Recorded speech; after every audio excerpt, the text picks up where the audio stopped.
नमस्कार, बात भारत की देख रहे हैं आप सब। मैं हूं आपके साथ साहिल केरनी। बात करेंगे जिस तरह से सत्र आज चला, क्या सत्र होगा शीत।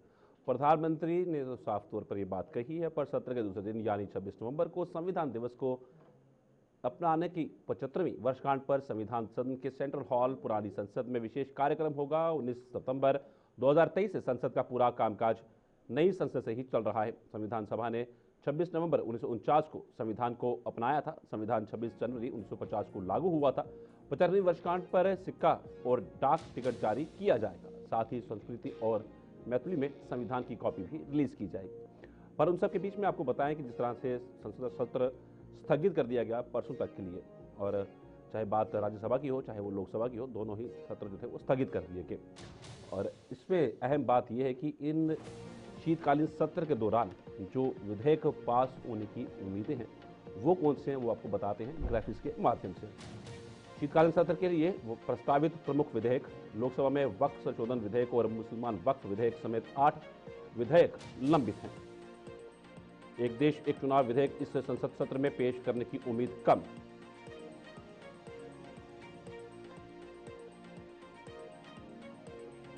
संविधान की निर्माण एक झलक। बैंकिंग कानून संशोधन विधेयक 2024 पेश होगा।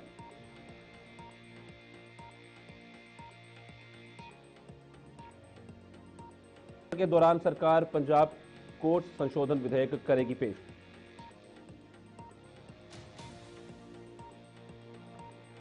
मर्चेंट शिपिंग विधेयक, तटीय शिपिंग विधेयक और भारतीय बंदरगाह विधेयक पेश किए जा सकते हैं। भारतीय वायुसेना विधेयक जो लोकसभा से पारित हो चुका है वे राज्यसभा में लंबित है।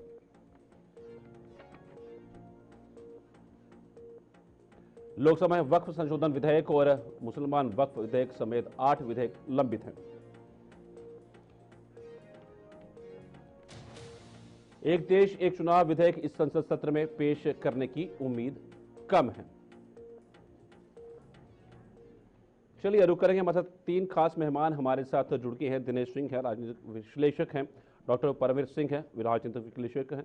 और उनके साथ राकेश कुमार हैं जो कि राजनीतिक विश्लेषक हैं। इन तीनों ही मेहमानों का हमारी इस खास चर्चा में बहुत बहुत शुक्रिया और बहुत बहुत धन्यवाद, और इस चर्चा का हिस्सा बनने के लिए बहुत शुक्रिया। शुरुआत दिनेश सिंह जी करेंगे। क्या लगता है ये जो सत्र है, शीतकालीन सत्र, क्या ये शीत हो पाएगा? क्या प्रधानमंत्री जी की बात जो है वो सच हो पाएगी? आज भी वो परसों तक के लिए स्थगित कर दिया गया।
विपक्ष जो है उसका एक तरह से बहुत अहम अहम रोल होता है साहिल जी।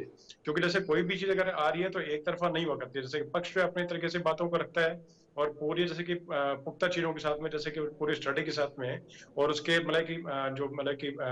पॉजिटिव नेगेटिव उन दोनों एस्पेक्ट को लेकर के किसी चीज को लाके पटल पर रखाता है।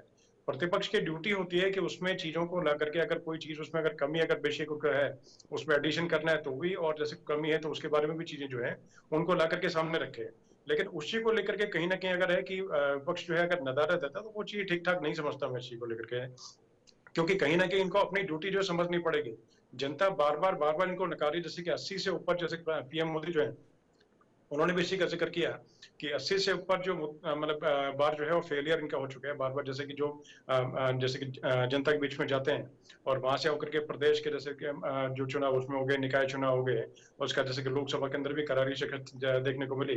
तो उसके बाद में भी अगर जो है कि विपक्ष अगर सबक नहीं लेता तो कहीं ना कहीं चीजें समझनी पड़ेंगी, क्योंकि जनता देखिए चाहती है अपने तरीके से कि हाँ कि उनके मुद्दे जो है, विपक्ष जो है उसका मजबूत होना बहुत जरूरी है। जैसे सबसे लंबे समय तक जो पार्टी रही विपक्ष में वो भाजपा रही, और भाजपा से इनको सीख लेनी चाहिए। जैसे अभी अगर बातचीत अगर हम लोग करते हैं किसी संघर्ष की बातचीत या प्रतिपक्ष की बातचीत या विपक्ष की बातचीत करते हैं, तो उसमें सीधा ध्यान आता है कि राजनाथ सिंह जी जो है वो जैसे कि बीच में मतलब जैसे कि जो कोई धरना प्रदर्शन कर रहे हैं या लाठीचार्ज हो रहा है उनके बीच में जा रहे हैं, या नितिन गडकरी का नजर आ रहा है, या जैसे कि सिलेंडर उठाए जो स्मृति ईरानी और सुषमा स्वराज वो नजर आती हैं। तो उस तरीके से चीजें जो है मतलब विपक्ष और प्रतिपक्ष की तरफ से, जैसे पिछले 10 साल में 2014 के बाद में नरेंद्र मोदी जो सरकार और एनडीए और भाजपा की सरकार रही, तो उसमें उस तरीके से मुकर होकर के हाँ प्रेस में आकर के बोल दिया और किसी तरह की मतलब मैं कि टिक्का टपड़ी कर दी, वो एक अलग चीज है।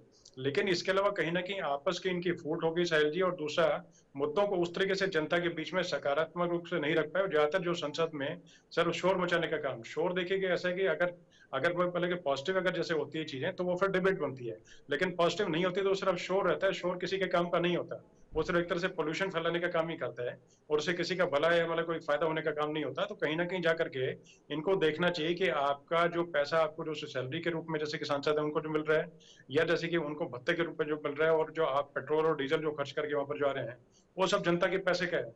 और वहां पर जो बिजली चल रही है और जो साधन संसाधन जो है वहां पर जो कर्मचारी हैं वो इसी काम के लिए रहते हैं, कोई अपने भले के लिए काम नहीं कर रहे। जैसे संसद में हजारों कर्मचारी हैं, तो वो बिल्कुल। अपने तरीके से सिर्फ इसी का इंतजार करते हैं कि ठीक है जब सत्र होगा तो उस टाइम पे हमारे जो गणमान्य माननीय जो है आकर के वहां पर किसी तरह की प्रोडक्टिव चर्चा करेंगे, जिससे कि देश के हित में और आगे कदम उठाने में मदद मिलेगी, बेहतरी होगी। और बेहतरी में चीजें जब मान के जैसे कोई एक संशोधन बिल है, जैसे वक्त की बात अगर करें तो उसमें देखिए कहीं ना कहीं जैसे कि जमीनों को लेकर के, और उसमें बहुत भारी संशोधन जो कि आगे के लिए नजीर पेश करेगा और ऐतिहासिक रहेगा, उसमें अगर आप लोग अपनी उपस्थिति दर्ज नहीं करा पाते और अपने तरीके से चीजों को रख नहीं पाते, तो कल को आपको प्रश्न चिन्ह उठाने का भी कोई अधिकार नहीं बनता। आप अगर मुस्लिम समाज की बात को लेकर, मुस्लिम जैसे कि वक्फ बोर्ड है, तो उसमें अगर आप मुस्लिम समाज की बातचीत अगर नहीं रखना पाते, इसका मतलब आप उनसे दुश्मनी जो है वो निभाने का काम कर रहे हैं। आप उनके साथ में नहीं, आप उनके दुश्मन है। अपने तरीके से आपको लगता है कि उस पक्ष को अगर आप रख रहे हैं तब आप उनके दोस्त हैं। अदरवाइज जैसे आकर के किसी लड़ाई झगड़े में जैसे कोर्ट में, जैसे एक तरह से कोर्ट है संसद, तो उसमें आकर के उनकी बातचीत आप रख नहीं पा रहे। संभल में जैसे क्योंकि इस तरह की कोई चीज हुई, और संभल में जैसे कि जो मस्जिद है, जामा मस्जिद है, तो उसका सर्वे हुआ, तो उसकी बात को लेकर के संसद के बाहर कोई बातचीत की जा रही है। अगर संसद में बातचीत की जाएगी तो मतलब पक्ष प्रतिपक्ष दोनों की बातचीत सुनी जाएंगी और रिकॉर्ड में आती चीजें। वो जैसे किसी की ये नहीं है कि पक्ष जो है मजबूत है अपने तरीके से, किसी आवाज को उठने नहीं देगा, वो चीजें नहीं होती। वो सब बेकार की बातें, कहीं ना कहीं चीजों को समझनी पड़ेगी। और जनता भी जो है वो पहले से सैलरी स्मार्ट हो चुकी है, उनको पता है कि बिल्कुल। किस तरीके से पक्ष जो है किस तरीके से उनको सिर्फ बेवकूफ बनाने का, बरगलाने काम कर रहा है। तो आप अगर मुस्लिम समाज के दोस्त अगर हैं तो अपने तरीके से पूरे पक्षों को रखिए, पूरी चीजों को रखिए, पूरे मुद्दों को रखिए, तब चीजें बनेंगी। अदरवाइज अभी सिर्फ यही समझाएगा कि सिर्फ आप आई वॉश करने का काम कर रहे हैं और जनता को सिर्फ बेवकूफ बनाने का काम कर रहे हैं। तो अपने तरीके से अपनी एक नजीर पेश करें, प्रोडक्टिव डिस्कशन करें, डिबेट में आए, डिबेट से भागे ना। बिल्कुल। जी साहिल जी। बिल्कुल, मैं रुक करूंगा। डॉक्टर परमवीर सिंह जी हमारे साथ राजनीतिक विश्लेषक हैं। जिस तरह से आज का सत्र रहा है, तो कोई इसमें अचंभा नहीं था। अगर हम आम जनता के बीच में भी जाते हैं तो उनसे भी बातचीत करते हैं, तो वो भी उनका भी जहन में पहली बात यही आती है कि सत्र में क्या होगा। सत्र में यही होगा, अडानी के खिलाफ कार्रवाई होनी चाहिए थी, इनकी सांठगांठ थी, साथ में मणिपुर का मामला जो वो उठेगा, संभल का मामला उठेगा संसद के अंदर, और बेरोजगारी की बात छिड़ जाएगी। तो इससे ज़्यादा कुछ नहीं होगा, और वही हुआ, देखना वही मिला। जबकि 70 से 80 दिन जो है संसद लगती है पूरे साल के अंदर, और बहुत अहम मुद्दे होते हैं जिनको सुलझाना होता है, बिल पास करने होते हैं, उन पे बहस होनी चाहिए। अभी भी राज्यसभा में कई मुद्दे ऐसे जो लंबित पड़े हुए हैं, उसके साथ साथ 5 नए विधेयक जो हो पास होने हैं।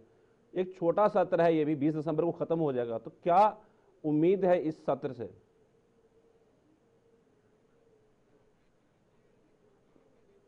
एमपी होता है उसके सामाजिक जीवन में दो रोल है।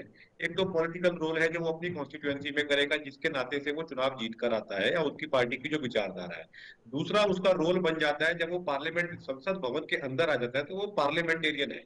अब उसका काम है जो देश की भलाई के लिए जो कानून पास होने हैं या रोक के जाने हैं, या किसी कानून में वो कुछ ऐड कराना चाहते हैं या डिलीट कराना चाहते हैं उनके ऊपर वो अपने विचार रखेंगे। इन विचारों को रखने का एक डेकोरम है, एक तरीका है, संसदीय भाषा है, संसदीय कार्यप्रणाली है, जिसको खर्चा कर दिया सरकार बहुत ज्यादा। एक रफ एस्टिमेट है कि लगभग संसद का खर्चा साल भर का 800 से 1000 करोड़ होता है। ये खर्चा इतना ज्यादा तो होता है क्योंकि सारे एमपी की, चाहे राज्यसभा के हो, लोकसभा के हो, उनकी सैलरीज है, उनके घर खर्चे वगैरह सब है। और अगर संसद सत्र को चलाने की बात की जाए तो एक रफ एस्टिमेट है, ये भी बहुत रिकॉर्ड पर मिल जाता है कि 2.5 लाख रुपया पर मिनट का खर्चा। अब इसके अंदर ये सब लोगों को पता है, ये बातें एमपीज को तो कम से कम बहुत अच्छे से पता है, जो जितने ज्यादा बड़े शिक्षाविद बनते हैं उनको भी पता होती है। लेकिन ये हंगामा होता क्यों है? हंगामा सर इसलिए होता है कि अब सोशल मीडिया और टीवी से ऊपर लाइव बहुत चलता है, ये काम पूरी दुनिया में चलता है। पहले क्या होता था, मतलब आज की बात नहीं, बहुत पहले की बात है, जब लोकसभा टीवी होता था तो क्या हो रहा है क्या नहीं हो रहा है जनता को पता नहीं होता था, तो आज पता रहता है। अब वहां पे अगर कुछ ऐसा होता है, अच्छा हो या बुरा हो, हंगामा हो या अच्छा काम हो, तो जनता के बीच में पहुंचती हैं वो बातें। अब अच्छाई को पहुंचाने के लिए आपको चुपचाप काम करना पड़ता है, बड़ा लंबा प्रोसेस होता है। लेकिन कोई बुराई हंगामा होता है तो वो बड़ी जल्दी फैल जाती है। फॉर एग्जाम्पल न्यूजीलैंड का एग्जाम्पल आपके हमारे सामने है। न्यूजीलैंड के जो एक कुछ एमपीओ का तबका है, वो वहां की जो अपने रिचुअल्स है, पुराने रिचुअल्स, उसमें हाका डांस होता है, मतलब किसी चीज के ऊपर विरोध करने का या करने का तरीका होता है। तो एक बड़ी चर्चित हो रही है पूरी दुनिया में, 22-23 साल की एमपी है वो, अपना ट्रेडिशनल उसमें वो करती है। लेकिन वो शुरू शुरू में ठीक लगा। अब न्यूजीलैंड में क्या होता है कि कुछ बात हो और वो हाका करना शुरू कर देते हैं अपना। तो उनको शुरू शुरू में पर्सनली उनको गेन हुआ, लेकिन न्यूजीलैंड को कोई गेन नहीं हुआ, लेकिन वो एमपी बार बार करती है। कुछ ऐसी स्थिति भी अपने भारत में है। मतलब गवर्नमेंट कोई काम ला रही है, आप उसके अंदर अपना सुझाव दे सकते हैं, आप बोल सकते हैं कि ये नहीं ये करो। लेकिन हंगामा ऐसा नहीं है। हंगामा इसलिए किया जाता है कि जो जनता के बीच में झेप मिटाने वाली बात, मैं स्पष्ट रूप से कहूंगा, ब्लंटली कहूंगा, कि आपको राजनीतिक पॉलिटिकल लाभ, अगर आप अभी जैसे मेरे से पहले भी बोल रहे थे कि पॉलिटिकली आप सरकार को बाहर हरा नहीं पा रहे हो, तब आप सोचते हो कि खिसियानी बिल्ली खंभा नोचे वाली स्थिति यहाँ पर ये है, ये गलत है। अगर हम देखें वक्फ बोर्ड, बार बार नाम आता है, ये वक्फ बोर्ड के अंदर जो सरकार नियम पेश कर रही है उसके ऊपर कोई एक वाइट पेपर कि ये करने से, जो सरकार का जो प्रस्ताव है इसे करने से ये गलत हो जाएगा, तो इसकी जगह ये करना चाहिए। ये तो हुआ तरीका आपकी बात रखने का कि नहीं भाई ये तरीका नहीं, ये तरीका हो रहा है। उसके अलावा हो क्या रहा है, हंगामा हो रहा है, कागज फेंके जा रहे हैं, तो ये जनता को एक्सेप्टेबल नहीं है और बहुत खर्चा होता है साहब। ये खर्चा देख, इतना खर्चा करने के बाद हंगामा देखे, वो कोई शोभा नहीं देता अपने को। और दूसरी बात, जैसे जितने बिल्स आएंगे, ये बिल जो आते हैं सर, जैसे वक्फ बोर्ड है, वक्फ बोर्ड के ऊपर बार बार बहस की जाती है। वक्फ बोर्ड कोई आज का बना हुआ, ये बिल बहुत पुराना है। समय के साथ चीजों में फर्क आ जाता है। हमारे घर के अंदर भी जो हमारे फादर ने कभी खिड़कियां दरवाजे लगाए थे, हम उसको टैप दर टैप पॉलिश करते हैं, रिपेयर करते हैं, यहाँ से वहां भी करते हैं। अब इसके ऊपर अड़ के बैठ जाए कि जो स्थिति 1950 में थी वो भी 2025 में रहेगी, तो गलत है। आपको अपना व्हाइट पेपर देना चाहिए। जिस भी बिल से आपको लगता है कि ये नहीं ये होना चाहिए, तो आप उसको बहस कीजिए। वॉकआउट कर देना, ये कर देना, ये तो आप अपनी जिम्मेदारी से भाग रहे हैं। एक पार्लियामेंटेरियन है, पक्ष का काम है, उनको अपना, उनका काम सरकार के काम में रोड़े अटकाना नहीं है, काम अच्छे से करवाने का है। तो उसका उन्हें पॉइंट्स भी मिलेंगे। अगर उनका कोई सुझाव ऐसा होता है जो सरकार की निगाह से, नजर से चूक रहा होगा और उन्होंने पॉइंट आउट किया, तो वो उनके लिए फायदे की चीज होगी। तो ये तो एक पार्लियामेंटेरियन तरीका है, लेकिन हंगामा कतई एक्सेप्टेबल नहीं है सर। और रुक करेंगे, हमारे जी साथ सर। राकेश कुमार जी हैं। राकेश कुमार जी, जिस तरह से साफ तौर पर आज भी हंगामा देखने को मिला है और ये पहली बार नहीं हुआ है। जब मानसून सत्र था तब भी हंगामा देखने को मिला था और अक्सर ये चीज़ें देखने को मिलती हैं। तो आज के दौर में आप राजनीति का स्तर कहाँ पे सोचते हैं, क्योंकि बहुत सी अहम बातें थी जो कि करनी थी, जिसके लिए खास तौर पर जेपीसी की बात करें तो उसके लिए भी जो है पास होना है बिल, वो अभी उसमें 22 अगस्त से लेकर अभी तक उसमें तकरीबन 25 बैठकें हो चुकी हैं और विपक्ष अभी भी मांग कर रहा है कि थोड़ा समय और दिया जाए, पर सदन को चलने नहीं दिया जाता। देखिए साहिल जी, सबसे बड़ी जो बात है वो ये है कि किसी भी चीज का कोई रास्ता निकलता है तो वो वार्ता से निकलता है, चर्चा करने से निकलता है। और जिस तरीके से एक लोकसभा के अंदर वहां के जितने भी वोटर्स हैं, वहां की जो जनता है, वो अपने प्रतिनिधि को चुन के संसद इसलिए भेजती है कि वो उस क्षेत्र की बात को संसद के माध्यम से सरकार तक पहुंचाएगा। और एक सांसद का ये कर्तव्य भी है कि वो अपने लोकसभा क्षेत्र के साथ साथ देश में चलने वाले जो महत्वपूर्ण मुद्दे हैं या देश में जो महत्वपूर्ण घटनाएं हो रही हैं, उनको लेकर भी सरकार के साथ विपक्ष है तो वो सरकार के साथ, और सरकार है तो वो विपक्ष के साथ उन मुद्दों पे चर्चा करे। लेकिन आप देखें कि पिछले कुछ वर्षों से लगातार ये एक रूपरेखा बन चुकी है कि जब भी सत्र शुरू होने वाला होता है तो कोई ना कोई मुद्दे को इतनी गर्माहट मिल जाती है कि वो पूरा का पूरा सत्र उन मुद्दों में ही उलझ कर रह जाता है और किसी भी तरफ से पूरी तरीके से एक वार्ता हो नहीं पाती। और मैं समझता हूं कि विपक्ष की भी ये जिम्मेदारी है कि वो शोर भी करे, विरोध भी करे, लेकिन उसके साथ साथ वो एक ऐसा माहौल भी बना के रखे कि चर्चा भी हो सके। अगर विपक्ष चाहता है कि संबल के मुद्दे पे चर्चा हो तो वो अपना समय मांगे और अपनी बातों को रखे। अगर विपक्ष चाहता है कि अडानी के मुद्दे पे चर्चा हो तो वो लोकसभा स्पीकर से समय मांगे और विपक्ष के जितने भी बड़े नेता हैं या वो किसी भी पार्टी का नेता है वो समय के अनुसार अपनी बातों को रखे, ताकि वो बात केवल संसद तक ही सीमित ना रहे। वो संसद में जब वो अपनी बात को रखे तो उनको जिस प्रतिनिधियों ने चुना है, जिस लोकसभा की जनता ने चुना है, वो भी ये देख सकें कि उनके द्वारा चुना हुआ जनप्रतिनिधि किस तरीके से उनकी बातों को संसद के पटल पर रख रहा है।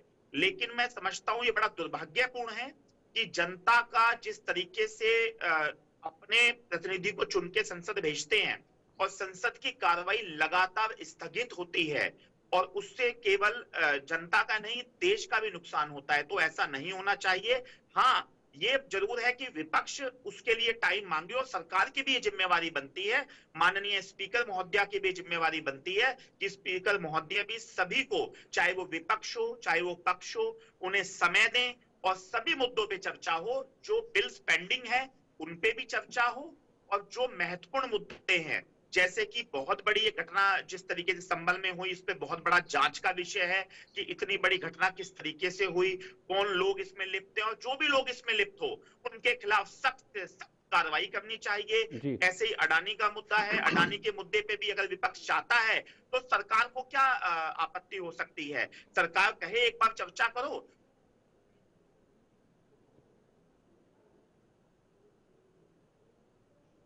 साहिल जी। जी बिल्कुल, मैं रुख करूंगा आप दिनेश सिंह जी का। जी, जिस तरह से ये सत्र अब आज से तो शुरू हुआ है, 20 दिसंबर तक ये चलेगा। इसमें विधेयक जो पास होने हैं 5 पर मंजूरी मिलनी है, तो क्या लगता है कि ये मुमकिन हो पाएगा? बहुत देर से ये चीज़ें सब चल रही हैं और दूसरी तरफ जो समय कम रहता है, मैं सवाल एक साथ ही कर लेता हूँ, और तकरीबन 1.5 करोड़ रुपया एक दिन का खर्च होता है जब सदन की कार्रवाई चलती है। तो ये सब चीज़ें आप किस देखिए जी जी आप कुछ बोल रहे थे, आप बोलिए। जी जी कोई नहीं, आप पूरा करें, पूछ लूंगा बस। हाँ सर, तो देखिए सैल, जैसे कि मुझसे पहले दोनों जो विद्वान हैं उन लोगों ने अपने बेहतरीन तरीके से बातें आप सारी अपनी सारी काफी हद तक चीजें बता दी, तो उनको दोहरा के मतलब अलग चीजें थोड़ी बताता हूँ मैं। कि देखिए, लोकसभा में पिछली बार जैसे कुछ विधेयक थे जो कि मतलब पारित हो गए थे और आगे उनको बढ़ाना था। जैसे बैंकिंग विधेयक था तो उसमें कुछ संशोधन रह गए थे, तो उसको राज्यसभा में रखने का काम हो गया। रेलवे संशोधन हो गया, ऐसे एविएशन का संशोधन का हो गया, और ऐसे पोर्ट्स को लेकर के उस तरीके से कुछ चीजें और अन्य इस तरह कई विधेयक हैं जिसके बारे में देखिए कि जैसे पिछले 10 साल में एविएशन सेक्टर में मतलब कि अप्रत्याशित बढ़ोतरी हुई। जैसे एयरपोर्ट जो है वो एक तरह से आम आदमी के रीच में, और जो फ्लाइट है आम आदमी के रीच में पहले नहीं हुआ करती थी, अब वही, और आगे उसमें और किस तरीके से लगाम लगाने का काम करते हैं और किस तरीके उसको रेगुलाइज करने का काम, और जिस तरीके से एविएशन जैसे कि सेक्टर में जो कंपनीज हैं वो अपनी मनमानी ना कर सकें, तो उसी को लेकर के ऐसे रेलवे में जैसे कि सर्विसेज हैं उनको अच्छे तरीके से करने का काम, नई रेल चलाने का काम, उनके खर्चे कैसे बढ़ाने का, उनका रेवेन्यू कैसे बढ़ाने का, वो सब चीजें थी। तो ये बड़ी अहम चीजें थी और ये चर्चा अहम सारी पार्लियामेंट में होनी थी, किसी के घर में करके ड्राइंग रूम बैठ के नहीं होनी थी चीजें ऐसे। और देखिए जिस तरीके से अपना, जैसे अगर ये 1.5 करोड़ जैसे आपने बताया फिगर, ये 1.5 करोड़ मतलब जैसे कि फिगर तो देखिए बहुत बड़ा है। कुछ खर्चे देखिए डायरेक्टली आते हैं, कुछ खर्चे इनडायरेक्टली भी आते हैं, कि वो देखिए जैसे सपोर्ट स्टाफ है तो उसके खर्चे भी होते हैं, तो जाकर के खर्चा बहुत बड़ा बनेगा जाकर के, वो सारे सारे आपके और हमारी जेबों से निकलना है, क्योंकि हम लोग इनकम टैक्स पे करते हैं, और ये हम लोग जो कोई काम धंधा करते हैं तो ट्रेड टैक्सेस हो गए या जीएसटी हो गया, उसके माध्यम से हम जो पैसा देते हैं उससे ये सब चीजें खर्चे सब पूरे होते हैं। तो उसके बारे में इनको, विपक्ष के जो नेताओं को, विपक्ष के पार्लियामेंटेरियन जो है उनको कोई हक नहीं बनता कि एक नए पैसे का दुरुपयोग करें। इनसे मैं प्रश्न सीधा सीधा मतलब करना चाहूंगा कि क्या ये आपका अपना घर का खर्चा अगर होता, तो मैं कह रहा हूँ मतलब कि शर्त यह बता सकता हूँ कि 1.5 करोड़ छोड़िए, 1.5 रुपए अपना फालतू खर्च नहीं करते ऐसे। इनको लगता है कि कोई चीज अगर आ रही है और उसका 1 लाख में काम हो सकता है, उसके 1.5 लाख क्या है, 1 लाख 5,000 भी देने को तैयार नहीं होंगे। तो इसी तरह की चीजें कहीं ना कहीं इनको देखना पड़ेगा, समझना पड़ेगा, नहीं तो जनता जो है दरकिनार पहले काफी कर चुकी है, दोबारा फिर चीजें हो जाएंगी। और दूसरा देखिए, समझना पड़ेगा सभी चीजों को लेकर के। और वक्फ बिल से बिल है तो उसके बाद जैसे मैंने पहले बताया था, तो उसके बाद दोबारा उसको कंटिन्यू करता हूँ कि वक्फ बिल के अलावा और जो अन्य बिल हैं साहिल, तो उनको भी लेकर के इनको सकारात्मक रूप से और बातचीत करके, जैसे अगर कोई ठीक है कि बोलने, जैसे इनका बार बार ये आरोप होता है प्रतिपक्ष का कि हमें बोलने नहीं दिया था। आपको कौन नहीं बोलने देगा? अगर एक चीजें अगर शेड्यूल में अगर आपकी आ चुकी हैं, आपने समय ले लिया है कि 10:45 पे फला फला सांसद जो है ये बोलेंगे और अपनी इस चर्चा को रखेंगे, इस बारे में मतलब बहस करेंगे, इस बारे में बातचीत करेंगे, तो उस टाइम पे उनको अगर ये कि 10 मिनट का समय दिया गया, 15-20 मिनट का या 8 मिनट का जी। समय दिया है, तो वो उन्हीं को मिलेगा, उनके अलावा किसी को मिलने का मतलब बनता ही नहीं है। और उसमें अगर बाई चांस कोई अगर इधर पूछे आते तो वहीं पर बैठ करके, जैसे कि मतलब प्रोटेस्ट करने के हजार तरीके हैं, काली टोपी पहन के आ जाए या काला कुछ मिले, जैसे अपने बैंड छोटा सा बांध लें या किस तरीके से और कुछ करके, जैसे भी है तो अपने तरीके से मतलब कोई कुछ भी प्रोटेस्ट करके, और इस तरीके मतलब कि उसको बाधित ना करें कार्रवाई। जैसे जो चीज चल रही है, जो एक जो विधेयक पे किसी पे चर्चा चल रही है, तो चर्चा जो सकारात्मक चर्चा चल रही है उसमें आपकी हिस्सेदारी ये बनती है, क्योंकि आप बहुत अपने तरीके से पढ़े लिखे तरीके से, पढ़े लिखे चाहे कि कम पढ़ा लिखा हो, चाहे मैं कहता हूँ ठीक है 10वीं पास भी अगर है, लेकिन उन्होंने अपने तरीके से जो समाज की जो पढ़ाई की है और जो पॉलिटिक्स की जो पढ़ाई की है, उनका जो तजुर्बा है, तो उसका लाभ कम से कम पार्लियामेंट को मिले, सारे देश को मिले, उनके कॉन्स्टिट्यूंसी को मिले। तो उस तरीके से चीजें ना करें कि जिससे कि एक नेगेटिव इमेज आपकी पार्टी की पेश हो, आपकी खुद की पेश हो और आपके इलाके की। जैसे अगर कोई सांसद मान के चले कि दिल्ली से अगर है, दिल्ली के फला फला क्षेत्र से कोई सांसद है और वो जाके पार्लियामेंट कुछ अगर बोलता है, तो सारे देश में चाहिए कि दिल्ली के पार्लियामेंटर जो होते हैं, सांसद जो होते हैं, वो ऐसे ही होते हैं जिनको कोई जानकारी नहीं होती, या जो बोलते हैं तो अनर्गल कुछ ही बोलते हैं। तो इस तरह का मतलब कम से कम इस तरह की चीजों से बचें, क्योंकि आपको एक बहुत ऊंचा ओहदा मिला है और लोग आपकी तरफ देखते हैं। आप लीडर, लीडर के मतलब जो लीड करने वाले व्यक्ति होते हैं, तो आपकी तरफ लोग आशा भरी नजरों से मतलब देखते हैं। और आपकी कलम से कहीं पर आप पानी निकालते हैं, जहां पर सूखा वहां पर आप अपनी कलम से पानी निकालते हैं, आपकी एक आवाज से वहां पर बाहर बन सकती है। सर वो चीजें ना करें जिससे कि कल को नुकसान की बातचीत हो और इतिहास में आपका नाम नेगेटिव तरीके से रखा जाए। कोई चीज आपने अगर रखनी है तो ऐसी रखें जिससे कि आगे की जो पीढ़ियां हैं आपको याद करें कि फलाना फलाना सांसद था, फलाना मंत्री था या फलाना ये व्यक्ति था, उसने हमारे लिए ऐसा काम किया कि पीढ़ियों तक का सुधार करने का कार्य कर दिया। तो इसी तरह की चीजों को लेकर मैं यही बताना चाहूंगा संक्षेप में कि चीजों को ठीक तरीके से लेकर प्रोडक्टिव डिस्कशन जो है उससे भागे नहीं, और किसी भी तरीके करके मतलब कि पक्ष के साथ में खड़े होकर के काम करें, ना कि पक्ष के अगेंस्ट में खड़े होकर बिना मतलब का शोर मचाने का काम करें। जी बिल्कुल, मैं रुख करूंगा डॉक्टर परवीन सिंह का। जिस तरह से कल 75 साल पूरे हो रहे हैं, 75वीं वर्षगांठ है जब संविधान दिवस समारोह मनाया जाएगा, तो किस नज़र से आप इस चीज़ को देखते हैं? क्योंकि विपक्ष हमेशा सवाल खड़ा करता रहा है, क्योंकि 2015 के बाद इस दिवस को मनाना शुरू किया गया था श्रद्धांजलि देने के लिए डॉक्टर BR अम्बेडकर जी को, और विपक्ष ने कई बार सवाल उठाया इस बात के ऊपर। देखिए, मैं थोड़ा सा इसके ऊपर बताना चाहूंगा। जो दुनिया के अंदर ये पार्लियामेंट्री सिस्टम है, अगर कहीं से भी पूरी दुनिया में भी जहां जहां डेमोक्रेटिक कंट्रीज है, ज्यादा करके हैं ही है, तो वहां पर इसका एग्जाम्पल अगर कहीं मिलता है तो वो भारत की भूमि से ही मिलता है।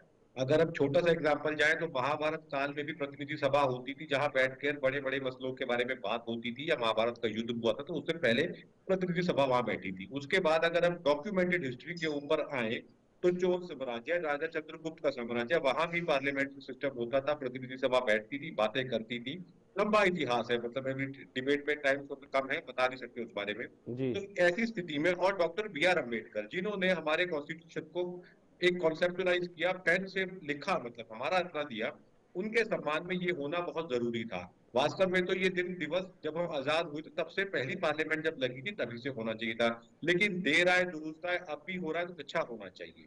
और एक बात और यहाँ पर देखिए, पार्लियामेंट्री सिस्टम के अंदर कोई पार्टी वॉकआउट करती है या कोई पार्टी हंगामा करती है, तो हंगामे पे वो नुकसान होता है। अब वो कोई भी पार्टी अपने घर से या कोई भी सांसद अपने घर से अपने पार्टी फंड से पैसा देके संसद को नहीं चला रहा था, वो आपका मेरा हम सबका पैसा होता है, उन पार्लियामेंटेरियंस का पैसा भी होता है जो वो टैक्स के रूप में भरते हैं। तो उसकी बर्बादी ना की जाए। और डॉक्टर BR अम्बेडकर साहब के लिए मैं अगर बोलूं तो उनका नाम ले लेकर नेताओं ने राजनीति बहुत चमकाई है, लेकिन सही मायने में जो उनका सम्मान बनता था वो उनके लिए आज तक बहुत देर से आया। ये दिवस तो बहुत दिन पहले बन जाना चाहिए था, और एग्जाम्पल क्रिएट करना, भाई आपको अगर इसका आप चाहते थे कि आपके नाम पर लगे कि ऐसा दिवस इन्होंने शुरू करा, तो आपको बहुत दिन पहले, सत्ता में बहुत लंबे टाइम तक रहे हैं, तभी ले लेना चाहिए था। अब जब हो रहा है तो इसमें रोड़े नहीं अटकानी चाहिए।